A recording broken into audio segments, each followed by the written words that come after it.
কুসুম ধরে তোর ডাকতাছি। কি কর তুমি? ভাত দাস না কে? ভাত ওজন শিকারের উপরে আছে নিয়ে খাওয়া, বাড়ির মধ্যে বাড়ি নিয়ে আছে। হ্যাঁ শিকারের উপরে বাড়ির মধ্যে ভাত বাড়ি আছে, তরকারি বাড়ি আছে নিয়ে খাওয়া। আন দিছত বাদাম দিছত কি আনান দিমু? কে বাদাম দোস নাই? বাদার নিম কেন? আমি রোজা আছি না? রোজা রোজার আছো দিনে নাকি? রোজার দিনে তুমি ভাত খাবা, সাথে আন দিছি না ভাত আমি আছে না খাওয়া। ঠান্ডা ভাত খামো আমি এখন। ঠান্ডা খাও না কি করবা? আমি ঠান্ডা ভাত খামো। কে খাবে না কে? খামো আমি। ঠান্ডা ভাত খামো আমি আমি এখন। রোজা থেকে তোমার আমি আনতে দেখ ঠান্ডা না। ভাত খামো।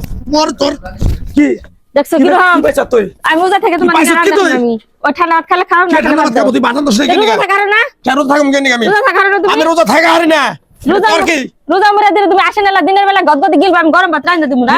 হ্যাঁ তুই বাদাম দিবি না? না আমি ভাত রান্না বাদাম দিবি না কেন? ঠান্ডা ভাত খাইলে খাও, না খেলে রোজা থাকো গা। আরে কষ্ট দে আমি ঠান্ডা আমি ঠান্ডা ভাত খাই না তুই বুঝছ না? দেখছো রোজা আছে আমার গায়ে হাত তুলবা না গেলে মারো না আর। তোর রাত তুলম না। ঠান্ডা ভাত আছে খাও গা, না খেলে আমি ইফতারে রান্না না, ইফতারের সময় রান্না তখন খাও। তুই জানোস না খাও না কে তুমি? আমি রোজা থাকলে কি করে আমার পেট ব্যথা করে? আমার ব্যথা রোজা করে? থাকলে পরে আমার সেট দেই, আমার ডায়রিয়া হয়, কলেরা হয়। এই রোজা কি মাসে হইছে? তোমার ডায়রিয়া করলে রেখে দাও বাইরে জায়গা না। তুই বাদাম দিবি না কি নেগা? এই তুই আমার বউ। রোজা থাকবার গেলে আর গ্যাস উঠে। এই ভাত রান্না না দেখে আরে আমরা ভাই, কি মারতাছি। করবো ভাই? আমি এখন রোজা থাকা আরি না, হ্যাঁ তাই বলে কি আমি না খাই থাকবো? কষ্ট করবো কও?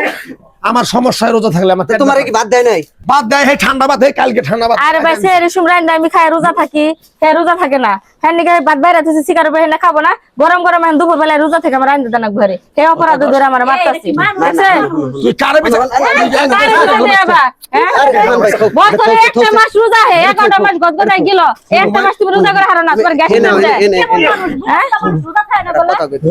এই যে ভাবি রোজা আছে না, ভাবি রোজা আছে, এখন মনে করো রোজাদার মানুষ যদি তোমারে পাক করে দেয় তাহলে হ্যার একটা গুনাহ হবো। আমরা শুনি বাবুরে আমি এখন রোজা থাকা আরি না। এখন শুনো, রোজা আমার মাথা থাকা ব্যথা করে। মাথা ব্যথা করে রোজা বিড়ি নেশা ওঠে। ওই দেখো দেখছো? বিড়ির নেশা ওঠে, এটা হলো বড় তুমি নিশা। রোজা থাকবা না। এটা হলো বড় নিশা। বিড়ি তো আমিও খাই, আমি এই যে রোজা আইলে পরে আমি বিড়ি খাই না। রোজার মধ্যে আমার একটাও বিড়ির নেশা হয় না, 11টা সারাদিনে মাস কোনো বিড়ির নেশা হয় না। খাও, সুস্থ হ্যাঁ। থাও। রোজার মাস আইলে তোমার হলো বিড়ির নিশা ওঠে, গ্যাসের নিশা ওঠে, গ্যাসের খেলায় মরে যাও। একটা কথা কই, আল্লাহ পাক আমাকে সৃষ্টি করছে, ইসলাম ধর্মে পাঠাইছে না। হ্যাঁ আমরা এই ধর্মটা হলো মনে করো শ্রেষ্ঠ একটা ধর্ম, আমরা শ্রেষ্ঠ একটা ধর্মে জন্ম নিছি, আমাকে একটু গর্ব করা দরকার। আমরা এই ইবাদত বন্দিগি, এই রোজা তো আর প্রত্যেক মাসে আসে না, আসে এই বছরে একবার আসে, এই বছরে একবার রোজা আসে। এই রোজার দিনে আমরা যদি এই 30টা রোজা করি, করলে পারে আমাকে একটা ইবাদত হবো। এই ইবাদতে মনে করো যে আমাকে আল্লাহ অনেক গুনাহ খাতা মাফ করে দিব। তারপরে মূল কথা যেটা, রহমত 10 দিন, নাজাতের 10 দিন, মাগফিরাতের 10 দিন, আল্লাহ পাক এই 10 দিন 10 দিন করে ভাগ করে দিছে। আল্লাহ এই 10 দিনের বিনিময় এক একটা মানুষের এক একটা জিনিস মাফ করে দেয়।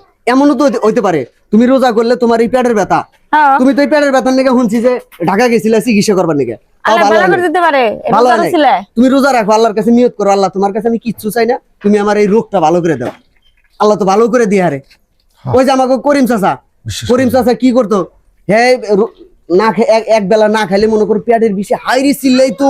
পরে ওই যে আমাকে উত্তরপাড়ার ইমাম সাহেব মনে করো তারে বুঝাইলো যে চাচা অন্তত 5টা দিন আপনি একটু কষ্ট করে রোজা থাকেন।